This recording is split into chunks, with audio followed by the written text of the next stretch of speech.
The Vancouver Voodoo, they were around from 1993 to 1996, part of the Roller Hockey League, and they actually got some decent crowds over the years. It was inline hockey, and the pro league itself that Vancouver was in actually died after 2001, but the game didn't die, and there is a world championship, which Canada has done very well at, despite the odds being kind of stacked against us.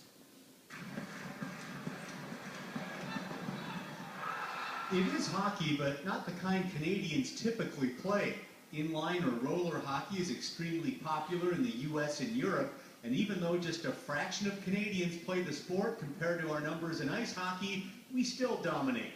Canada won the World Inline Championship last year in Germany, beating the hosts in the final. Max Grassi, who just finished up a 4-year career playing ice hockey at UBC, was the star for Canada, scoring 4 goals in the final.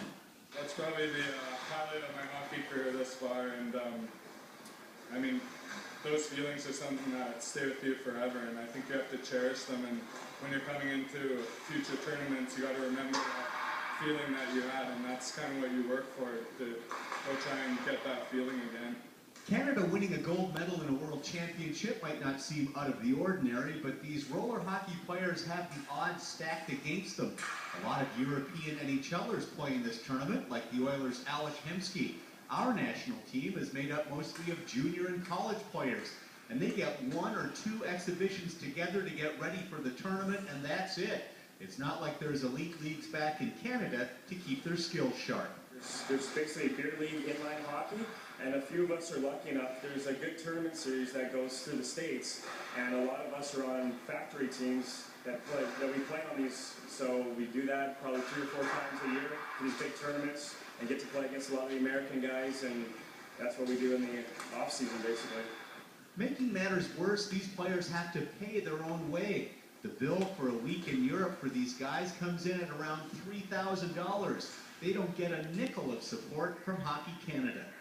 They never really came and told us, but we're there, and we have to bring a Hockey Canada member with us to every tournament, because Hockey Canada is what we have to be under, and IHF calls for that Hockey Canada member to be there. So I don't know, we've never got a straight answer from anybody.